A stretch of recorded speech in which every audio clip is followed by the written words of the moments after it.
네, 안녕하세요. 미스터 프릴입니다.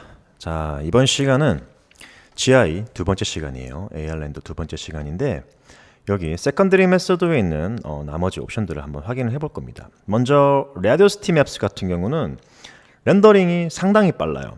예를 들어서 이라디언스 캐시로 설정을 한 이미지로 렌더링 한번 걸어볼게요. 일단 우리 피지컬 스카이도 한번 넣어볼까요? 그래서 피지컬 스카이도 한번 넣어서 시간대를 이런 식으로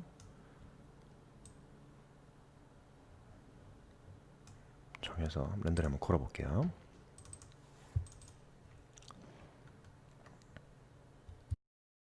이런 식으로 나오죠. 자, 그러면 라디오스티 맵스 이걸로 한번 렌더링 다시 걸어볼게요. 렌더 시간은 거의 3배 정도로 빨라져요. 근데 품질은 사실 뭐가 더 좋네 나쁘네를 따지기보다는요 비슷하게 나옵니다. 그러니까 글로벌 일리미네이션이 표현하고자 하는 부분들은 표현이 돼요. 대신에 이제 확산이 조금 덜하다는 거죠. 뎁스가 적기 때문에. 그런 거 빼고는 스틸로 작업을 할 때는 사실 이 라디오스티 맵을 많이 사용을 해요. 빠른 품질, 퀄리티 대비 빠른 품질을 뽑을 수 있기 때문에요. 하지만 이제 영상에는 잘 쓰진 않습니다. 영상에 쓰더라도 프리뷰 퀄리티 정도로만 사용을 하지요. 이제 뭐 확산이나 이런 부분들도 없고 옵션들도 사실 좀 빈약하거든요. 일단 여기 보시면 맵 덴시티와 샘플링 서브 디비전이 있는데 이거 두 개는 이제 이거 밀도잖아요. 이거는 말 그대로 나누는 거예요.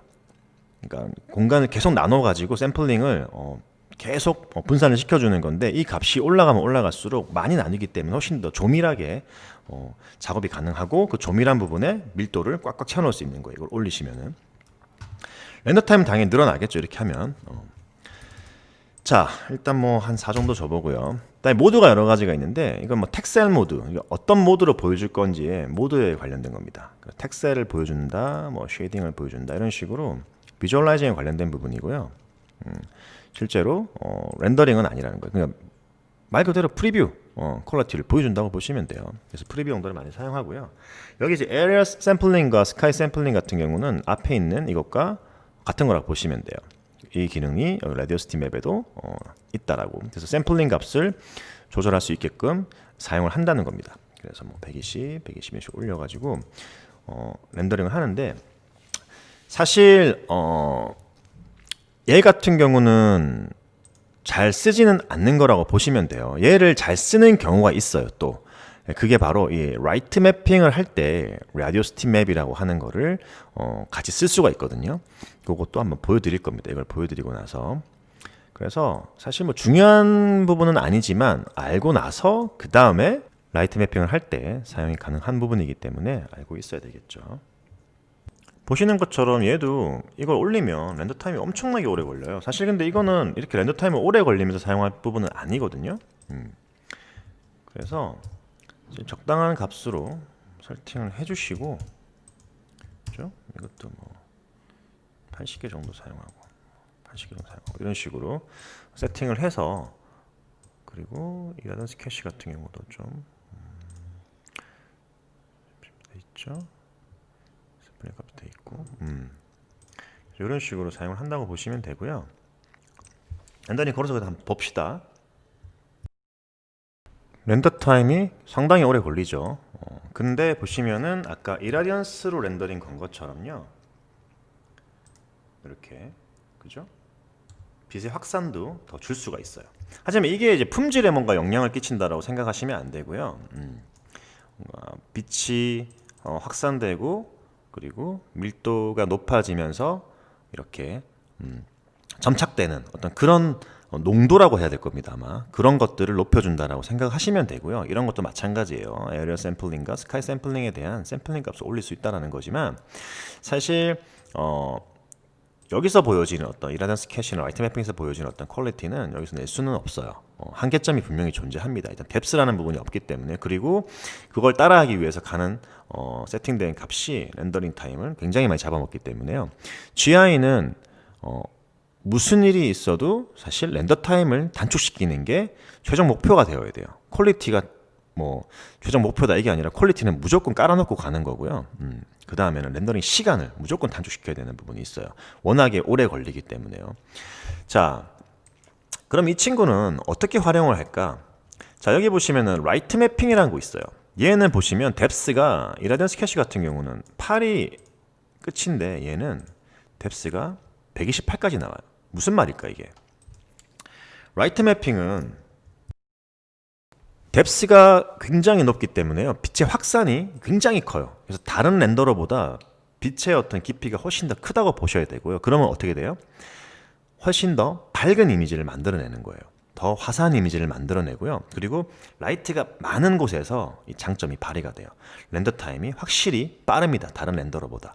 다른 렌더러라고 하는 거는 이제 이 이라덴스 캐시나 QMC를 얘기하는 거고요.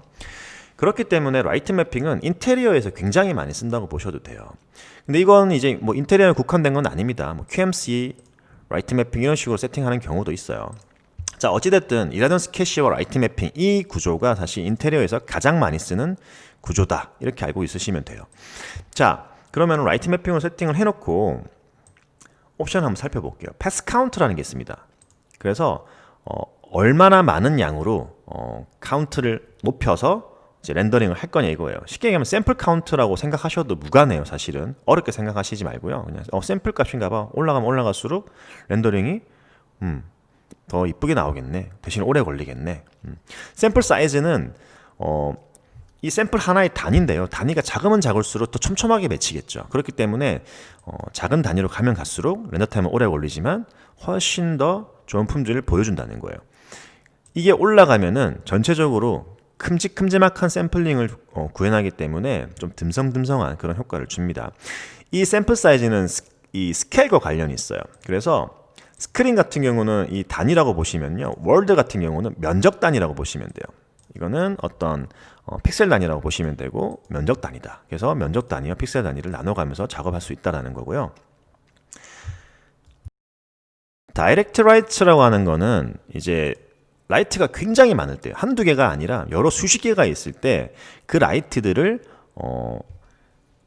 다이렉트 라이트를 준 것처럼 그러니까 이게 막 라이트들이 확산이 되게 심할 거 아니에요. 그런 것들을 좀 줄여준다고 보시면 돼요. 그래서 이거는 라이트 매핑은 빛의 확산에 관련해서 굉장히 좀 효과적인 그런 렌더러라고 보시면 되는데 단점이 하나 있어요. 빛의 확산이 깊고 굉장히 분포도가 넓기 때문에 빛이 새는 현상들이 발생할 수가 있어요. 그러니까 여기는 빛이 없어도 되는데 빛이 새어 나가는 거예요. 어떤 사이사이로. 그런 단점들이 있기 때문에 뭐 적절하게 사용을 하셔야 됩니다. 물론 여기 유즈 카메라 패스 같은 경우는 만약에 예를 들어 가지고 조금 복잡한 구조의 애니메이션 카메라 웍이 들어갔다 했을 때 이걸 사용하시면은 좀 더 계산을 좀 더 명확하게 한다 이렇게 보시면은 좀 이해하시기가 빠를 거예요. 그래서 좀 더 안정적인 어떤 결과물을 보여준다고 보시면 되고요. 쇼 프리뷰 패스 같은 경우는 실제 렌더링하고는 관련이 없어요. 그냥 렌더링되는 과정에 어떤 이렇게 보여준다고 치면은 얘를 패스를 주면은 이런 식으로 패스를 보여주는 거죠. 단위가 지금 0.01 단위로 이렇게 지금 계산을 하고 있다. 5,000개의 카운트 가지고 이런 식으로 생각하시면 돼요. 그래서 실제로 렌더링 한번 걸어서 볼게요. 이게 지우고요. 자, 이전에 렌더링 걸었던 이미지와 비교해 보시면 전체적으로 좀 밝아진 거를 확인하실 수가 있으세요. 그죠? 전체적으로 좀 많이 밝아지죠. 이미 밝아진 부분을 또 밝게 만들지는 않아요. 거의 이제 좀 어두운 부분을 밝게 만든다고 보시면 되고요. 그러면서 이제 너무 많이 들어가게 되면 이런 식으로 빛이 새는 현상 같은 게 조금씩 발생할 수도 있다는 거예요. 그죠? 자, 그래서 라이트 매핑 같은 경우는 여기 보시면은 Build Radiosity Maps라는 게 있습니다. 이걸 클릭을 하시면 Radiosity 맵을 활용할 수 있어요. 아까 이 density와 subdivision 값 있죠. 여기서 보셨던 그죠?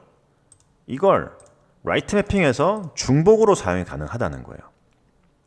그래서 쉽게 얘기하면은 그냥 이걸 켜놓는다고 해서 라디오시티 맵처럼 되는 건 아니고요. 여기 캐시 파일에서 확인을 하셔가지고 세팅을 해주셔야 돼요. 자, 이제 캐시 파일 한번 간단하게 볼 건데, 기본적으로 이제 이라덴스 캐시 세팅돼 있죠. 그 다음에 라이트 맵이 세팅돼 있었는데 제가 여기서 라디오시티 맵을 세팅했더니 추가가 됐어요. 자, 여기서 세이브를 시켜 놓으면 내가 원하는 지정 장소에 세이브가 돼요. 그리고 로드를 하시면 렌더링을 한번 걸었을 때 생겼던 어떤 캐시 파일을 그대로 불러 들어와서 사용을 합니다. 자, 여기서 한 가지 주의해야 되는 부분은요, 캐시 파일을 불러와요. 예를 들면 큰 변화가 없는 씬 같은 경우는 캐시 파일을 계속 써요. 내가 만약에 이거를 까만색으로 바꿨어. 그럼 나머지는 캐시 파일을 그대로 쓰기 때문에 렌더링이 굉장히 빠를 거고 요만큼만 새로 걸겠죠. 계속 저장을 하긴 하는데, 만약에 여기서 이런 오브젝트들의 위치 값이라든지 아니면 애니메이션이 갑자기 들어갔다든지 이런 식으로 큰 변화가 있을 경우에는 플러시를 하셔가지고요, 새로 걸고 다시 하시는 게 좋아요. 왜냐하면 그 값을 그대로 계속 갖다 쓰다 보면은 분명히 충돌이 생기고 오류가 생긴단 말이에요. 캐시 파일이라고 하는 거는 굉장히 편리하기도 하지만 위험도도 있습니다. 자, 그래서 만약에 내가 이렇게 세팅을 해놓고, 자, 지금 라디오시티 맵까지 쓰는 거예요. 라디오시티 맵의 어떤 기능까지도 빌려와서 믹스를 한다고 보시면 돼요. 렌더링 한번 일단 한 장 걸어 볼게요. 자, 렌더링이 걸렸죠. 품질에 대해서는 차이는 없습니다. 자, 근데 지금 캐시 파일 쪽 보시면은 지금 뭔가 엉킨 것 같은데, 이 폴더로 가서요, 이걸 다 지울게요. 일단 지우고 다시 할게요. 이런 식으로 꼬이는 경우가 생긴단 말이죠. 다시 브러쉬 해놓고 렌더링 걸어보겠습니다. 자, 29초가 걸렸어요. 여기 보시면 저장이 되어 있겠죠. 지금 GI 파일이. 자, 다시 렌더링 걸어보겠습니다. 자, 똑같이 렌더링 걸었는데, 그죠? 2배 정도가 더 빨라졌어요. 그러니까 이렇게 캐시 파일을 가지고 들어오는 거예요. 그래서 캐시 파일을 적극적으로 활용하시는 게 가장 좋습니다. 비슷한 씬을 계속해서 렌더링 걸면서 확인하고 조금씩 수정하고 만들고 할 때는요. 여기 보시면 이제 프리패스 온리라고 있는데, 이거는 그냥 말 그대로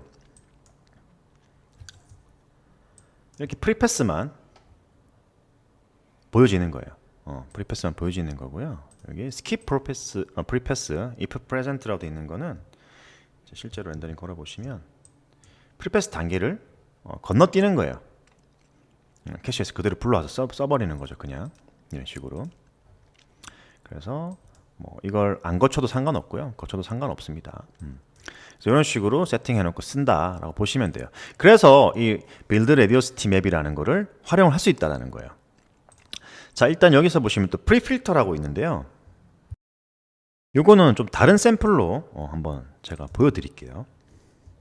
이런 식으로 실내 씬 구조를 하나 만들었고요. 그 다음에 이렇게 밖에다가 폴리곤 라이트 하나 붙였어요. 되게 이상하게 생겼죠. 아무튼 이런 식으로 해서 그냥 실내 안에 들어와서 씬을 확인하려고 하는 겁니다. 이런 식으로. 이렇게. 그래서 배치도 이렇게 해줬고요. 여기는 폴리곤 라이트로 세팅을 해서 120 정도 줬고요. 우리 처음에 줬던 거 250 준 거 요거 세팅한 거예요. 250 정도로 브라이트니스를 준 걸로. 처음에 폴리곤 라이트 만들었던 그 세팅 그대로 간 거예요. 지금 매터리얼은 바뀐 게 없습니다. 자, 이렇게 해서 렌더링 한 장 걸어 볼게요.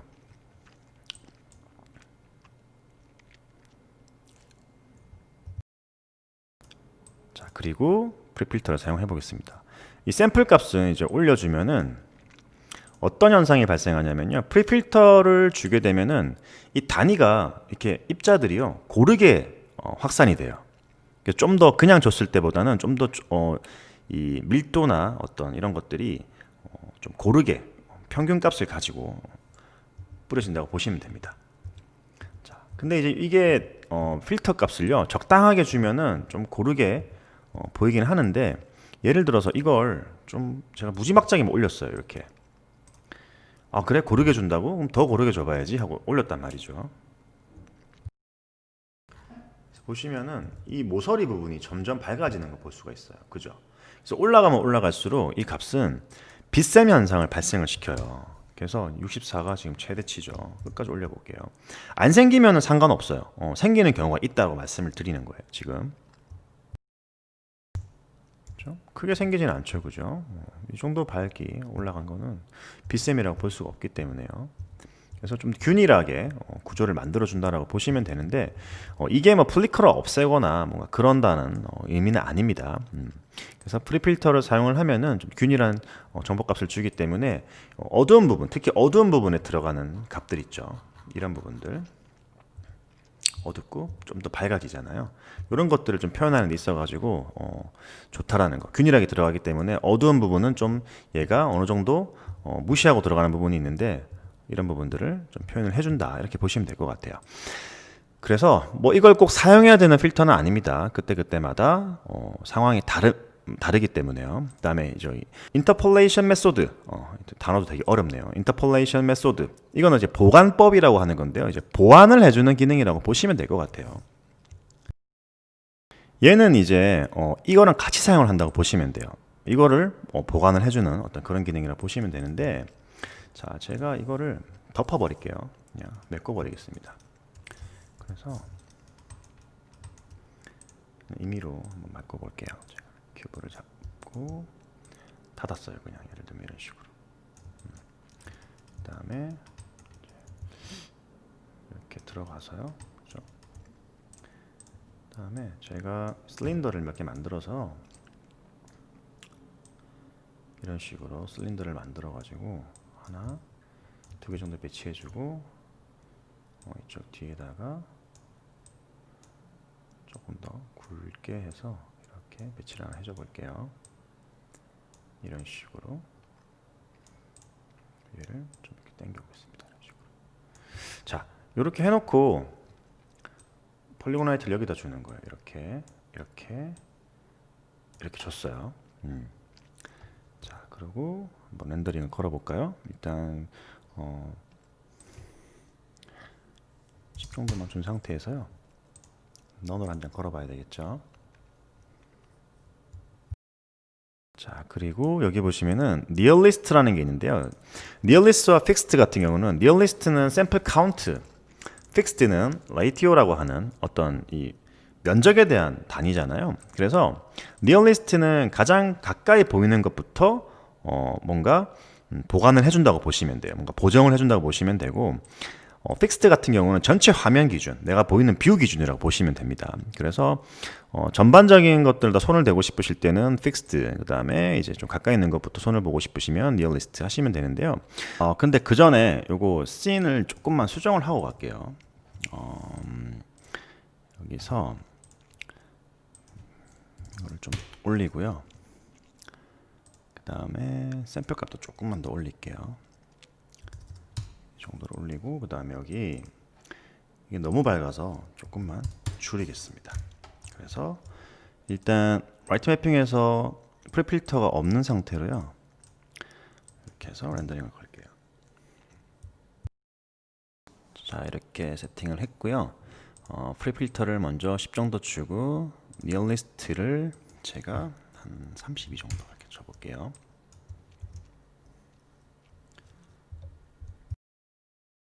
자, 보시면 전반적으로 어떻게 됐어요? 이런 부분들 보시면은 before, after예요.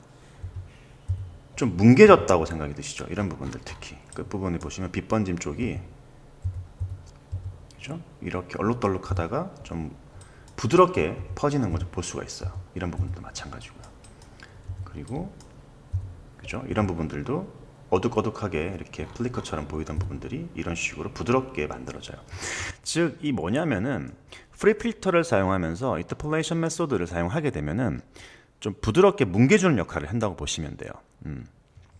이것보다 조금 더 과하게 전체적으로 뭉개는 게 바로 이 픽스드라고 하는 그 기능입니다. 얘도 엄청나게 수치를 많이 올릴 수가 있는데요. 500 정도로 해놓고 한번 렌더링 걸어볼게요. 자, 볼까요? 보시나요? 이게 리얼리스트로 준 거거든요. 이것보다 조금 더, 그죠? 커져 보이죠. 더 뭉갰다는 거예요. 그래서 사실 이 보관법을 쓰게 되면은 균일한 어떤 샘플링 값을 맞춰놓고 그다음에 이렇게 좀 뭉개주는 역할을 하게 되면은 플리커나 혹은 이런 빛 번짐에 조금 더 좋은 효과를 볼 수가 있겠죠. 좋은 그림을 만들 수가 있습니다. 그래서 이거는 사실 이걸 빼고 쓰셔도 상관없는데요. 같이 쓰시는 게 효과는 좋아요. 대신에 렌더 타임은 조금 늘어나요. 원래 것보다. 그런 부분들만 참고를 하셔가지고요. 이걸 꺼서도 한번 테스트를 해보시고 켜서도 테스트를 해보시고 하길 바라겠습니다. 모드 보시면 이제 비주얼라이즈 모드가 있고 노멀 모드가 있는데 비주얼라이즈 모드 같은 경우는 세컨드리 맵만 렌더링 건다고 보시면 돼요. 렌더링 한번 걸어볼까요? 렌더 타임 엄청 빨라요. 노멀은 전체를 다 거는 거고요. 여기 보시면 이제 프라이머리부터 다 거는 거고요. 세컨드리만 렌더링을 거는 거예요. 자, 이건 어디다 쓸까요? 전체 렌더링 필요 없고 만약에 내가 라이트 매핑만 수정을 했다고 보시면 라이트 매핑에 캐시가 필요할 경우가 있잖아요. 그럴 때 요거를 선택해서 수정한 다음에 렌더링을 걸면은 이 부분만 수정이 되겠죠. 그죠? 그래서 전체를 렌더링 걸 필요 없이 세컨더리 맵만 렌더링 걸어서 다시 재조정할 수 있다. 그것 때문에 사용을 합니다. 보통은. 그래서 라이트 매핑을 쓸 때는 지금 여기 라디오 스팀앱보다 훨씬 더 많은 기능 그리고 훨씬 더 보관할 수 있는 그런 기능들이 많잖아요. 그렇기 때문에 좀 더 GI 작업을 할 때 세컨더리로 유용하게 사용할 수 있다 이거예요. 그래서 보통 이제 QMC로 놓고 라이트 매핑을 세팅해서 하는 경우도 많습니다. 그런 부분들이 있기 때문에 꼭 참고를 하시고요. 마지막으로 이제 옵션 쪽 알아보시면은 이제 디버그라는 게 있어요. 이거는 사실 말 그대로 그냥 디버깅을 하는 건데요. 내가 지금 어떤 옵션으로 어떻게 렌더링을 걸었다를 보여주는 건데 미니버는 최소 단위로만 나오고요. 컴플리트는 전체 이제 문서가 작성이 되는 건데 예를 들어서 렌더링을 딱 걸어요. 이렇게. 그래서 렌더링 걸린 파일에 가보시면 폴더에 가보시면은 이렇게 GI info라고 해서 디버깅된 파일이 떠요. 이거를 예를 들면 뭐 메모장 아니면은 텍스트 편집기를 열어볼까요? 이런 식으로 텍스트가 나옵니다. 그래서 언제 걸었고 사이즈가 얼마나 걸었으며 프라이빗 메소드 뭐 이라디언스 캐시 어쩌고저쩌고 쭉 나오는 거예요. 이 정보를 가지고 이제 뭔가 파일을 공유도 할 수 있을 거고요. 정보 전달이 또 가능하겠죠. 그 다음에 show samples 같은 경우는 이제 보통 샘플을 우리가 보여준단 말이에요. 좀 지나다 보면요. 이 다음에 이런 식으로 샘플링 작업을 하면서 그죠? 어떻게 뿌려질 건지를 보여주거든요. 이렇게. 그래서 이런 식으로 렌더링 걸리는데 이걸 끄고 렌더링을 하면 여기까지는 똑같아요. 프리패스 구간을 지나서 샘플링을 뿌려지는 구간 쪽에 보시면 바로 이런 식으로 이미지화 되면서 그냥 나와요. 샘플의 어떤 면적이나 이런 것들이 보이지가 않죠. 바로 이미지가 보여지면서 그냥 렌더링이 되는데 보시면 품질은 똑같아요. 거의 크게 다르지 않습니다. 거의 똑같은데 렌더 타임이 좀 줄어들어요. 그래서 샘플을 보일 거냐 안 보일 거냐 뭐 그런 차이라고 보시면 되고요. 약간의 변화는 있지만 사실 이게 뭐 퀄리티에 그렇게 차이를 주는 변화는 아니라고 보시면 돼요. 그래서 보통은 이제 켜놓고 작업을 하시는 게 좋아요. 그 다음에 여기 하이드 프리패스. 하이드 프리패스 같은 경우는 프리패스 과정을 안 보여주는 거예요. 그냥 이렇게 있다가 어느 순간 되면은 렌더 이미지가 따다다다닥 뜨면서 그냥 바로 만들어져요. 근데 저 같은 경우는 사용을 안 합니다. 그 다음에 여기 디퓨즈 일루미네이션 올리 하면은 이렇게 디퓨즈 값만 렌더링을 거는 거예요. 그죠? 실제 확산된 빛만 보여지는 거예요. 그 주체는 안 보여주는 겁니다. 이렇게 해서 렌더링 건다고 보시면 되고요. 그 다음에 이제 이 refractive, 그다음 glass mirror optimization 같은 경우는 좀 씬 구성이 따로 필요해요. 일단 자 보시는 것처럼 스피어를 세그먼트 9 타입을 헥사헤드로 넣고요. 렌더 퍼펙트를 끄고 폰 값을 제로로 만들어 줬어요. 그리고 이렇게 트랜스페런시를 2.4 정도 준 2.42 정도 주고요. 브라이트니스 98, 그다음 리플렉션과 스페큘러를 각각 설정해서 이렇게 유리 재질 같은 걸 만들었어요. 유리 재질 같은 걸 만들었고, 보시면은 이제 제가 여기 커스틱스라고 설정을 해놨습니다. 여기 이펙트에서 커스틱스를 꺼내시면 돼요. 그리고 서페이스 커스틱스로 세팅을 해주시고요. 그다음에 라이트에 보시면 라이트 같은 경우는 그냥 옴니 라이트로 약간 좌상단에다가 살짝 이렇게 넣어줬고요. 여기 보시면 이제 커스틱스라고 있어요. 이거를 서페이스 커스틱스 똑같이 세팅을 해주시고 에너지를 500, 포톤을 10만 정도 줬습니다.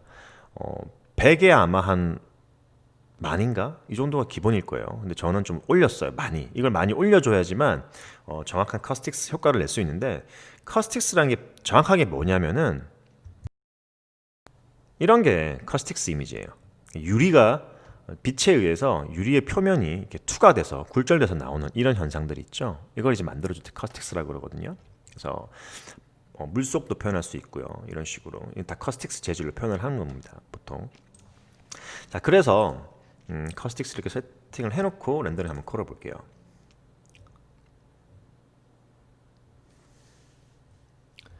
자, 여기 보시면은 글로벌 일루미네이션 쪽에 보시면 여기 글라스 미러 옵티마이제이션이라고 있죠. 이거는 이제 실제로요, GI가 글래스나 미러를 뭔가 사실적으로 표현하는 데 있어 가지고 전달하는 요소가 별로 없어요, 사실. 근데 전달하는 요소는 별로 없지만은 여기 영향을 준단 말이에요. 근데 전달하는 효과는 굉장히 미비한데 영향을 준다. 그러면은 그런 것까지 계산을 해버릴 거기 때문에 렌더링이 굉장히 오래 걸린단 말이죠. 그래서 최적화를 시켜주는 기능이 있는 거예요. 근데 이거는 사실 조절하실 필요가 별로 없어요. 이걸 높인다고 해서 최적화가 더 되는 건 아니에요. 오히려 렌더링이 훨씬 오래 걸리는데 최적화는 80이나 100이나 똑같다. 이럴 수도 있습니다. 그렇기 때문에 이거는 기본 세팅 값에서 그냥 뭐 조금씩 왔다 갔다 하는 정도라고 생각하시면 되고요. 보통은 그대로 두고 써요. 그럼 이런 식으로 커스틱스가 생기죠. 여기에 있는 두 친구들은요, 리프렉션과 리플렉션 커스틱스. 이거는 이 커스틱스, 그러니까 굴절되는 커스틱스와 반사되는 커스틱스에 대해서 어떤 GI에 영향을 줄 거냐 안 줄 거냐 이런 건데요. 사실 비활성화 시켜 놓으나 활성화 시켜 놓으나 렌더링 걸어보시면 아시겠지만 거의 똑같아요. 그래서 잘 사용하지 않는 구간이라고 생각하셔도 됩니다. 렌더링 타임만 오락가락하게 만들 뿐이지, 저 같은 경우는 이 옵션들은 잘 건드리지는 않아요. 그래서 커스틱스 같은 경우는 이제 이 일루미네이션, 글로벌 일루미네이션을 세팅해서 렌더링을 거는 거나 일반적인 그냥 일반 렌더링, 로컬 일루미네이션에서 거는 거나 사실 비슷해요.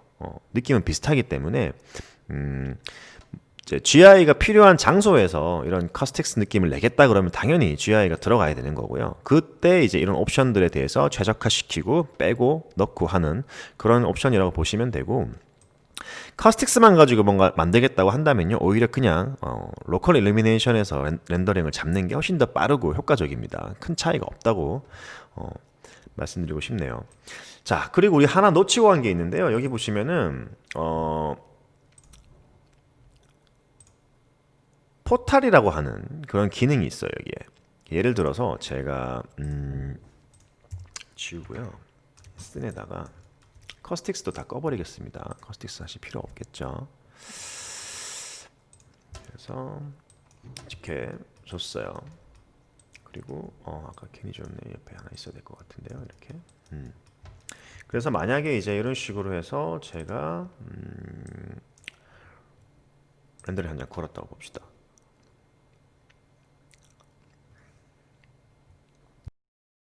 이런 식으로 렌더링이 걸리겠죠. 그러면 여기서 예를 들어서 내가 투명도를 가지고 있는 어떤 물체다. 1.5 정도 줘볼게요. 그러면은 그냥 렌더링을 걸어볼게요. 한번.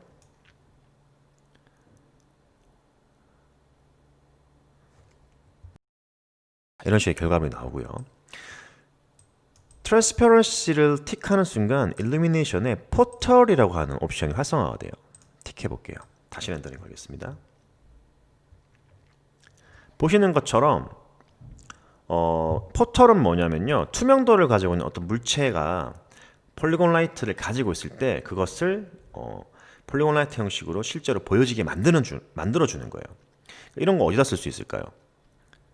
예를 들면 이 안에다가 어떤 형태를 넣어놓고 형광등 이미지라든지 유리 안에 들어가 있는 어떤 발광되는 이미지를 넣는다든지 해서 효과를 줄 수가 있겠죠. 그래서 폴리곤 라이트의 실제 효과를 투명도가 가지고 있는 어떤 오브젝트에도 줄 수 있다라는 거예요. 그래서 이 포탈이라고 하는 거. 그래서 투명도를 가지고 있는 매터리얼에 어떤 폴리곤 라이트를 줬는데 이걸 실제로 폴리곤 라이트처럼 효과를 주려면 항상 이 포털이라고 하는 부분을 활성화를 시켜 놓으셔야 됩니다. 자, 그래서 사실 글로벌 일루미네이션에 대해서 우리 싸그리 공부한 거예요. 자, 글로벌 일루미네이션은 실사와 같은 어떤 효과를 내기 위해서 만들어진 어떤 렌더러라고 초반에 말씀을 드렸어요. 그렇게 이해하는 게 좀 더 편하실 수도 있기 때문에 그렇기 때문에 아무래도요 내가 여러 개의 라이트 가지고 어떤 스타일리시한 라이팅을 연출한다든지요 실제 조명 세팅을 스튜디오에서 하다 보면은 막 반사판도 넣고 이런저런 저런 조명들 여러 개 넣어가지고 좀 색감이나 어떤 뭐 명암이나 이런 것들을 꾸민단 말이에요. 근데 이거는 GI로 세팅되어 있는 이런 것들은 그렇게 하기가 힘들어요. 왜냐면은 광원 자체를 오브젝트들이 다 흡수를 해버리기 때문에 빛이 여러 방면으로 넓게 분포되고 확산되기 때문에요. 내가 원하는 어떤 위치에 정확하게 어떤 라이팅을 주는 로컬 일루미네이션처럼 그런 효과는 줄 수는 없어요. 그렇기 때문에 적재적소에 이렇게 잘 사용을 하시면 될 것 같고요. 이제 이거 가지고 우리가 예제를 한번 만들어 볼 거예요.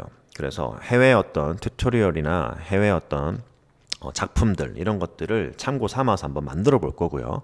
우리가 이때까지 배웠던 것들을 활용을 해볼 겁니다. 그래서 마지막으로 한 번 더 정리를 해드리자면은 QMC로 놓고 라이트 매핑이나 이런 스케치로 두는 거는 이제 오브젝트가 복잡하게 움직인다거나 화각이 자주 변하는 카메라의 어떤 반경이 넓은 그런 애니메이션에 적합하다. 그 다음 이라디언 스케치 라이트 매핑 같은 경우는 인테리어에 적합하다. 인테리어지만 또 움직이는 애니메이션 정도는 된다. 그러니까 어떻게 짧게 움직이거나 간단하게 움직이는 곳에서는 훨씬 더 QMC보다는 빠르게 작용하기 때문에 여기서 샘플링을 올리는 게 오히려 효과적일 수도 있다는 거예요. 사실은 뭐가 정답은 없어요. 이렇게 갈 수도 있어요. 그러니까 최대한 어떤 식으로 맞추면 되냐면요. 플리커와 노이즈가 안 생기는 방향으로 최대한 맞춘다고 보시면 돼요. 어차피 퀄리티는 비슷비슷하게 나오기 때문에요. 렌더러들마다 약간의 뭐 광원이 조금 더 밝게 나온다, 어둡게 나온다 이 정도의 차이지 그런 것들은 다 이런 인텐시티라든지 아니면 매터리얼 자체 옵션에서 많이 바꿀 수가 있잖아요. 라이트도 마찬가지고요. 그렇기 때문에 그 정도의 개념으로 생각하시고 간단하게 접근하셔도 돼요. 그래서 AR은 사용을 하실 줄 알면 사실 나중에 뭐 코로나나 레드시프트나 이런 것들 공부하실 때 굉장히 큰 도움이 됩니다. 그래서 빛과 어떤 렌더링에 대한 상관관계 이런 것들을 좀 이해하셨을 거라고 믿고요. 꼭 여러 장 테스트 해보시고 공부를 해보시길 바랄게요. 자, 그러면은 이제 세 번째 우리 예제 작업을 하면서 마무리를 하도록 하겠습니다. 세 번째 강의에서 뵙도록 할게요. 다들 수고하셨습니다.